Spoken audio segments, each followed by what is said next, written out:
My name is Carrie, and I'm really thankful to get to talk with y'all today. So school came pretty easily to me, and I began accumulating awards in the second grade. And I kept my awards in this homemade denim binder with white lace trim around the edges, and it had these pockets on the front with these little jewel buttons to close them. And so I would put all my paper awards inside the binder, and then any pins and medals I'd put in the pockets. And so when I got new awards, I would count and recount them. I knew how many I had and what they were for. And my presidential award for academic excellence, signed by Bill Clinton, and my young author awards were some of my favorites, right? I felt proud and confident. I was seen and I was good. I really had no experience with failure until about age 16. I lived in a tiny town with a blinking red light at the center, which meant that I accumulated all my driving hours on mostly back roads and dirt roads and deserted roads. And then for my driver's test, y'all, they made me go to the big city of Paw Paw, Michigan, population 3,000. And it was going okay until I was instructed to go to the light and turn left. And there was a real traffic light with a blinking yellow. That's the turn signal. And I didn't want to look like I didn't know what I was doing, and I didn't want to take too long, so I just quickly made my left turn right in front of an ambulance. And I don't know what your reaction is when you get nervous, but I smile and I laugh, and this time I even cracked a joke, and I told the instructor that at least we wouldn't have to go far for care if we were in an accident. And he did not think I was funny, and I, of course, failed and drove back to the testing center in shame. I waited the required amount of time, and my dad took me for my second attempt at my driver's license. And I felt this lump rise up in my throat when I saw the testing center, but I was like, no, I'll be fine. And then, unfortunately, that same guy walked out to administer my test, and I was literally flooded with resentment. I mean, just hot with anger. And you know that part of the driver's test where all you've got to do is navigate the orange cones and parallel park, right? That's all I had to do to get out on the road. But instead, with my dad in the back seat, I ran over every single one of the orange cones on purpose and then neatly parallel parked in front of the instructor with a smile. Of course, I failed again. But this time it was my choice, and my dad knew it too. I had to pay him back for my test. At home, everybody kind of laughed this off. You know, they knew I had a temper. This is still something I have not lived down in my family. But in hindsight, my 16-year-old outburst really revealed a deeper question in me, a deeper insecurity. It revealed a coping mechanism that would show up so much more seriously in my late teens. Then, when I faced failure as an 18-year-old kid, I chose to self-destruct. I literally remember thinking, if I'm going to fail, I'll show them how good of a failure I can be. If I'm going to be abandoned and rejected for failing, I may as well make it worth it. And so I burned my life down on purpose, and shame became my shadow. Culturally, there's a lot of formation around success, and the conversation is really nuanced and complex. Directly and indirectly, we're taught what the good life is. We're taught what to want and how to measure our success. For some of us, success is money and notoriety and popularity. For some of us, it's having enough money to buy the things that we think will make us happy, right? So a nice house, a new car, about February, a warm beach vacation, you know? For still others of us, success is mitigating risk, maintaining safety and stability and security, essentially maintaining the status quo. And as Americans, we've been taught the pathway to our dreams, right? We've been taught the pathway to the American dream, and we know it. It's hard work and grit. The majority of Americans believe in meritocracy, that power and wealth and status are awarded to people based on their individual talent and ability and hard work. Essentially, whether we want to be this direct about it or not, Americans tend to believe you get what you deserve. If you want it, go work for it. On some level, am I successful is a universal question because of all of this cultural formation. Chasing success and prosperity is just the water that we swim in. We can't help but look around at our lives and wonder if they measure up. And some of us can find comfort that we tried. And none of us really enjoys failure, right? Like, it's a little awkward, it's a little embarrassing. But for those of us asking this question at a deeper level, failure is so much riskier than that. Failure is so much riskier than just a little awkward or a little embarrassing. Failure isn't just a learning opportunity or a fact of life. It's not that I didn't achieve my goals or my efforts weren't enough. Failure is that who I am is failure, unworthy of love and affection and belonging.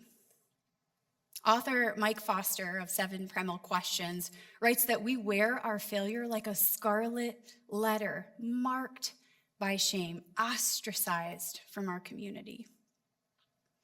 And the author acknowledges the foundations or the origins of this question. He says that the question can be imprinted on us through trauma, but not always. Maybe you just had a competitive family, or maybe you had a caregiver who lavished praise on you when you did well. Maybe you had a caregiver who was just a little different when you failed or messed up, right? A little critical, a little withdrawn. I think that there's probably layers to this. We carry our own stories and the stories of the people who came before us, the people who raised us.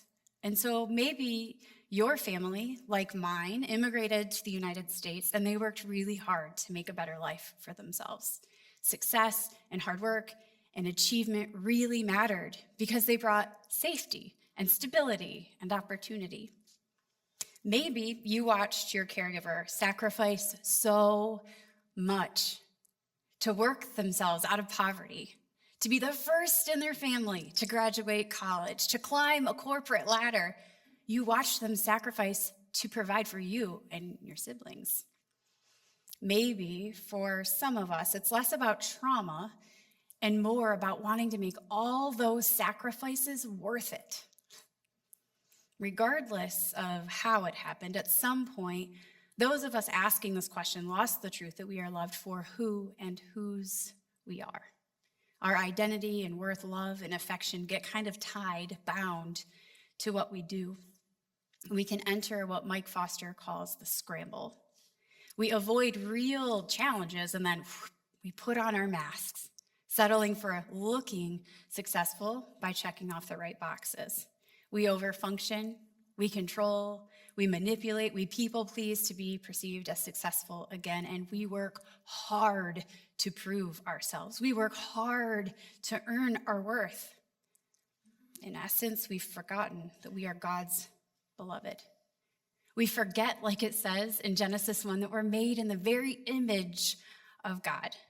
We forget, like it says in Psalm 139, that we are fearfully and wonderfully made, knit together by God's own hands, that we are fully seen and fully known and fully loved, that there is nowhere we can go to escape God's presence. The Psalm says, if I go up to the heavens, you are there. If I make my bed in the depths, you are there. Folks, I've made my bed in the depths, and God was there. Let's look at this passage from John 15. Jesus is speaking. He says, I am the vine, you are the branches. If you remain in me and I in you, you will bear much fruit. Apart from me, you can do nothing. As the Father has loved me, so have I loved you. Now remain in my love. If you keep my commands, you will remain in my love, just as I have kept my Father's commands and remain in his love. I have told you this so that my joy may be in you and your joy may be complete. In my healthiest moments, I am captured by Jesus' words that our life and our identity is found in him, and fruit is produced simply by remaining connected, by being with Jesus, by trusting in him and his teachings, and letting the love and the grace of God nourish and flow through us. That we don't produce fruit, that we're not the creator, but that we're conduits of God's goodness and mercy and creativity and joy. In the scramble, though, we can project the imperfect or conditional love we received from others onto God. Jesus' words can start to sound transactional, like belonging and worth and love depend on our behavior, right? Like, if I do what Jesus says, then I am loved. Keeping Jesus' commands and bearing fruit become prerequisites for love instead of the overflow of love that we reflect the heart of God in the world. If I'm honest, in the scramble, I don't really like what Jesus has to say. I want to say that it sounds too simple or too easy, but the reality is it sounds too out of my own control. Striving might be painful and exhausting, but it allows me to rely on myself, on my own power. My pride and my ego are protected. For various reasons, the concept of grace is just absolutely terrifying. The idea of complete and unconditional love, full and unmitigated belonging, is beyond what I can understand as a human. And the ramifications of that could be life-changing. And so it feels a lot safer for me to rely on the things that I can see and earn and count and measure. When we're in the scramble with this question, we can get caught in this loop of striving, but we don't stop to examine our metrics for success. We don't stop to wonder at what metrics we've bought into or where they came from or if we even agree with them. We might work hard to climb a ladder or have the things that we think convey worth and importance, but quickly we find ourselves enslaved and indebted to the stuff and the systems we've given our time and energy for. Ecclesiastes is a book in the Old Testament, in the first half of the Bible, in what's considered the wisdom literature, and it has a bit to say about striving. Let's look at this passage together. Meaningless, meaningless, says the teacher, utterly meaningless. Everything is meaningless. What do people gain from all their labor at which they toil under the sun? Generations come and generations go, but the earth remains forever. The sun rises and the sun sets and hurries back to where it rises. The wind blows to the south and turns to the north. Round and round it goes, ever returning on its course. All streams flow into the sea, yet the sea is never full. To the place the streams come from, there they return again. All things are wearisome, more than one can say. And then the teacher goes on to say this. I, the teacher, was king over Israel in Jerusalem. I applied my mind to study and to explore by wisdom all that is done under the heavens. What a heavy burden God has laid on mankind. I have seen all the things that are done under the sun. All of them are meaningless, a chasing after the wind. Throughout the book, the teacher says that he chased after wealth and status, career, pleasure, even wisdom. And he concludes that all things are meaningless, utterly meaningless. Actually, to be a bit more precise, he says that all things are hevel. Now, this is a word that most English Bibles will translate as meaningless, but in Hebrew, hevel actually means vapor or smoke. The teacher uses this word to point out how fleeting life is, how temporary it is.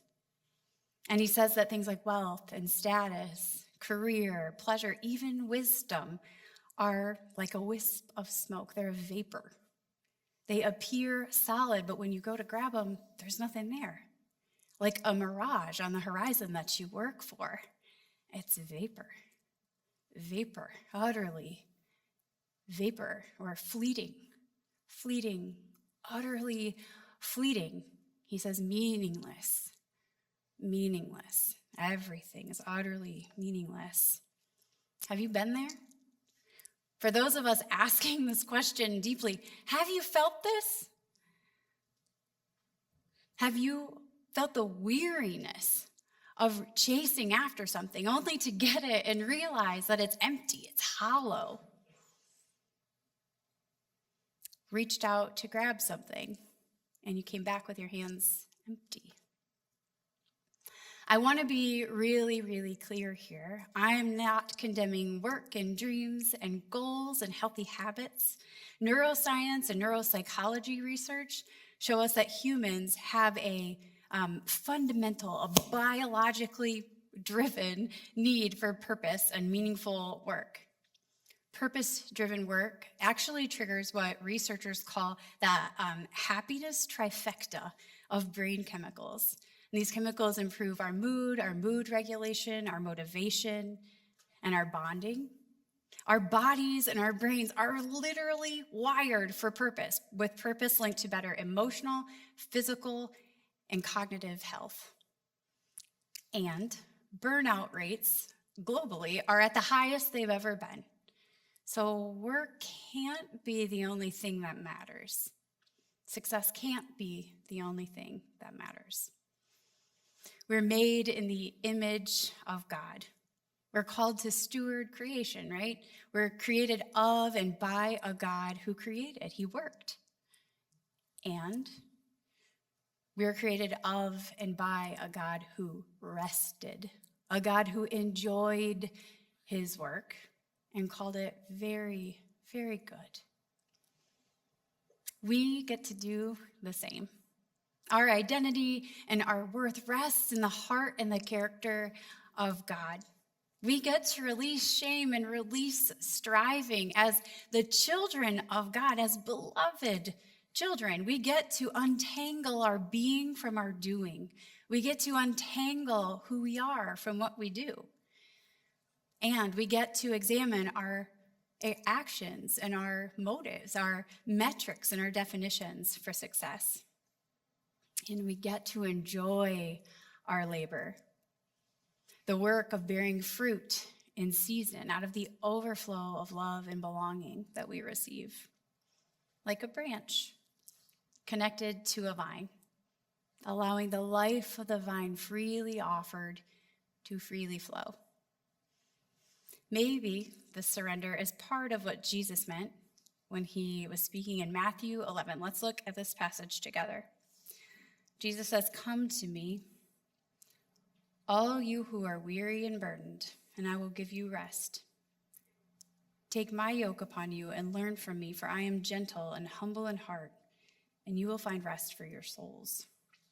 For my yoke is easy and my burden is light."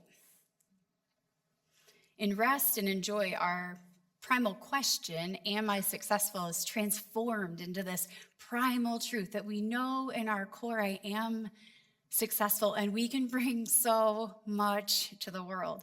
Listen to these words from Mike Foster about Q5s. Those are people, he calls them people asking this question. Q5s are natural-born leaders. They are a fire hose of improving everything they touch. They are wired to overcome obstacles and find solutions. They find points of weakness and fix it. They locate opportunities and maximize them. Healthy Q5s pull the best out of those around them. Smart, confident, and hardworking, they are successful because of who they are, not what they accomplish. Success is not about achievement or winning, but the joy that comes from being satisfied with your life.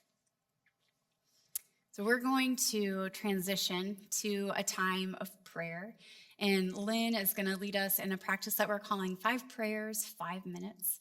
And I just want to invite you today to pray with us, to be with God and with yourself in the ways and the areas that this question feels tender or present for you. And I want to invite you to receive the truth that you are successful. You are loved and God is with you because of who and whose you are. And I want to invite you to accept the love and the rest and the joy that is available in Jesus. Thanks, Carrie. So we are practicing this little prayer practice to help us to get to that place of rest in Jesus and receiving his love so that we know who we are and whose we are. So it's a short practice, and I encourage you, as we're practicing it today, think about how you might practice it during the week. You can do it anywhere, anytime, and you don't have to use exactly the words we're using. But just take this on as your own practice, especially as these questions come up, these primal questions come up in your heart. So today, I'd like you to just relax in your seat and maybe put your feet firmly on the ground in front of you. If you feel comfortable doing so, go ahead and close your eyes if that helps you to focus. This prayer is designed to help us to center down, to focus in on the Lord. And we use just a few words to help us slow down and listen. So we're going to start with just a couple of deep breaths to help us relax and be present. So just breathe in, inhale, hold it, and release it. Let's do that again, a real slow, deep breath in, hold it, and out.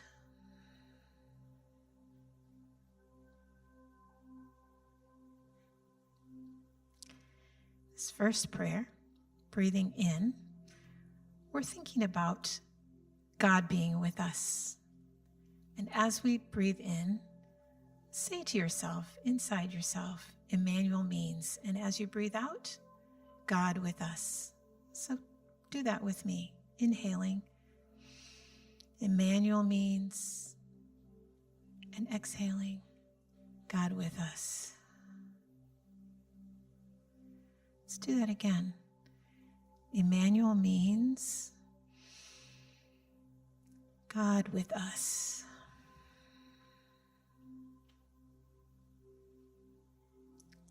Go ahead and inhale and exhale again, a couple more times. Emmanuel means God with us.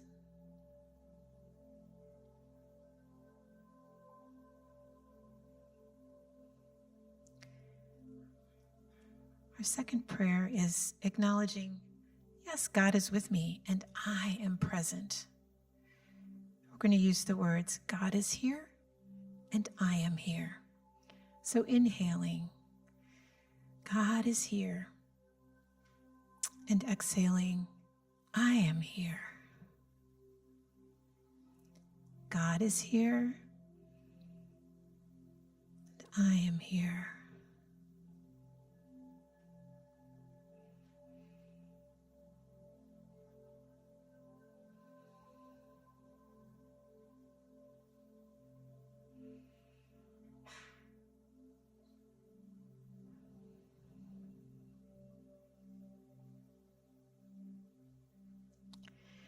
As we think about asking the question, am I successful?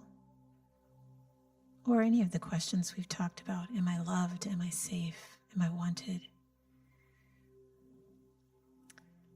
This prayer says, I am seen, I am known. So breathing in, I am seen. Breathing out, I am known. Again, I am seen,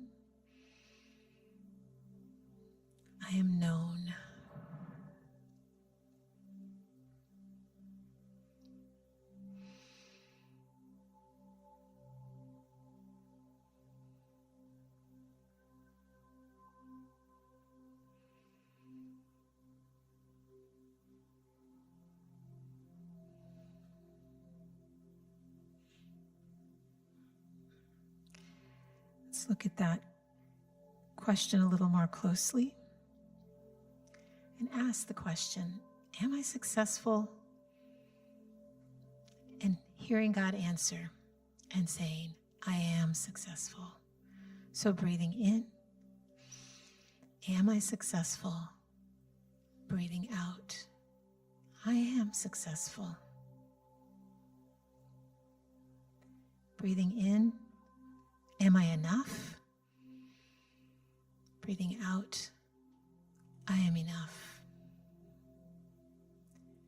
Again, in, am I successful? And out, I am successful.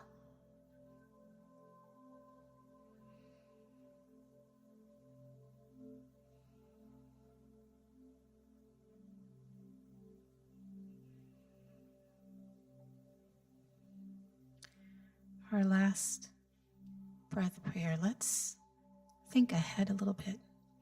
God is here with us now. He's also going to be there with us in all of our moments the next week. Maybe there's something coming up that you can hold in your mind.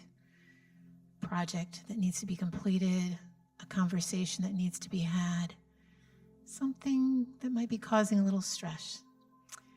Hold that in your mind as you breathe in, saying, God before me, and out, saying, grace before me. Let's breathe in, God before me, and out, grace before me.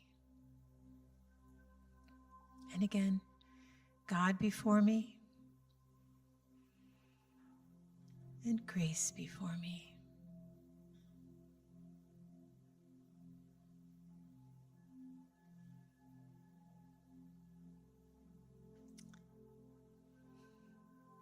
Go ahead and sit with that for a minute.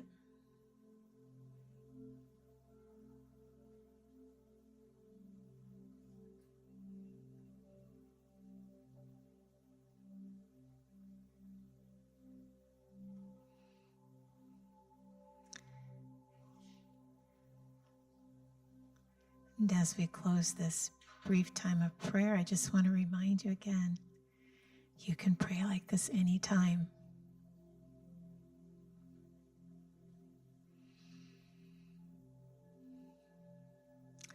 To close out our time today, we're going to pray what's called the Lord's Prayer together. It's going to be up on the screen there. If you'd like to stand up, if you're able to, and would like to stand up and join me as we pray the Lord's Prayer.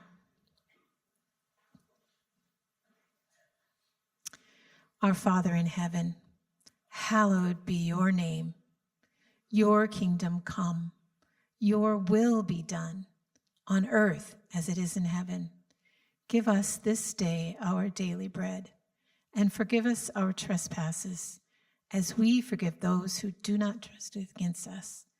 And lead us not into temptation, but deliver us from evil. Amen. If you would like to get a copy of this prayer, all you need to do is text PRAY to the number up on the screen. It's been great to be with you this morning. I look forward to seeing you next week. Bye, Westwinds.